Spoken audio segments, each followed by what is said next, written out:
চেতনাটাকে উন্মুক্ত করা উচিত। আমাদের চেতনাটা ঠিক একটা আয়নার মতো। চেতনা কিসের মতো? মুখ দেখা যায়, কিন্তু ধুলা জমলে হ্যাঁ, যখন অল্প ধুলা জমে একটু একটু দেখা যায়। যেমন ধুলা খুব একটা বেশি নাই, ঘর নাই, বাড়ি নাই, টাকা পয়সা নাই, আত্মীয় স্বজন বন্ধু বান্ধব কেউ নাই, কিচ্ছু নাই, তখন না এ দুনিয়া ভালো লাগে না, ভগবান ধামে যাবো, এখানে থাকবে না। কিন্তু যখন সব কিছু আছে, গাড়ি বাড়ি, টাকা সম্পত্তি, আত্মীয় স্বজন, ডিগ্রি, বড় পোস্ট, এগুলো ধুলার মতো জমে আছে, আর দেখা যাচ্ছে না যে আমি জীবাত্মা, আমাকে ভগবান ধামে যেতে হবে। বুঝা গেল? তাহলে আমাদের এই জগতে যে কামনা বাসনা, এগুলো কিসের মতো ঢেকে আছে আমাদেরকে? হ্যাঁ, ধুলার মতো ঢেকে আছে। তাহলে কী করা উচিত? ধুলাটাকে সরানো। কী কী ধুলা বললাম? ধুলা কি বললাম? গাড়িটা, আসক্তি ওটার মধ্যে, ওটা ছেড়ে দিতে। গাড়ি, বাড়ি, ব্যাংক ব্যালেন্স, চাকরি, আত্মীয় স্বজন, বড় বড় আত্মীয়।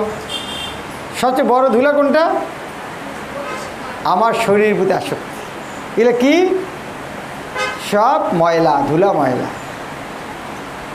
এটা যে মাত্রায় এটা সরবে, সেই মাত্রায় আমাদের আমরা নিজেকে চিনতে পারি। কারা কারা বুঝতে পারছেন না হাত উঠান এই কথাটা? কারা কারা বুঝতে পারলেন তার হাত উঠান দেখি। আচ্ছা, তাহলে বুঝে যাচ্ছে, কোনো কষ্ট নেই, ঠিক আছে। তাহলে আমাদের প্রথম রোগটা কি? আমি আমাকে ভুলে গেছি। কী জন্য ভুলে গেলাম? ময়লা জমেছে। ময়লাগুলো কি? হ্যাঁ, এটাকে শাস্ত্রে বলেছে উপাধি। উপাধি কি উপাধি? আমি এই বাড়ির মালিক, আমি এই অফিসের বস, এ কুকুরটা আমার, এ ব্যাংক ব্যালেন্সটা আমার, আমি এই ইঞ্জিনিয়ার ডিগ্রি, এটা আমার সার্টিফিকেট, এই শরীরটা আমার।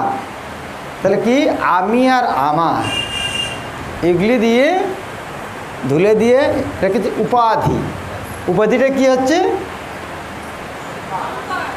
শাস্ত্রে বলা হচ্ছে সর্ব উপাধি বিনির্মুক্তম।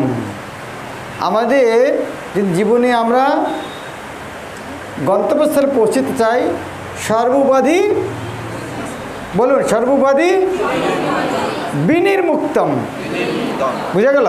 তাহলে আমাদের জীবন উদ্দেশ্য কি? সর্বোপাধি। তারপরে কি হবে? তৎপরত্বেন নির্মলম। তাহলে কি হয়ে যায়? উপাধি ময়লা সব চলে গেলে কি হয়? সব কিছু নির্মল হয়। তৎপরত্বেন নির্মলম। বলুন, তৎপরত্বেন সর্বোপাধি বিনির্মুক্তম তৎপরত্বেন নির্মলম। আমি দুটো একসঙ্গে বলবো, আমার সঙ্গে বলুন। সর্ব উপাধি বিনির্মুক্তম তৎপরত্বেন নির্মলম। এটা পদ্মপুরাণে ভক্তির সংজ্ঞা দেওয়া হচ্ছে। আমরা ভক্তি করতে আসছি না? বাজারে যদি সোনা কিনতে চান, সোনা চিনতে হবে না কাকে সোনা বলে। আলু কিনতে যান, চিনতে হবে না আলু কাকে বলে। সে ভক্তি করতে যাই, প্রথমে জানতে ভক্তি কাকে বলে। তো ভক্তির সঙ্গে পদ্মপুরাণে কী বলছেন? আমার সঙ্গে আরেকবার বলুন। সর্ব উপাধি বিনির্মুক্তম তৎপরত্বেন নির্মলম। আবার বলুন।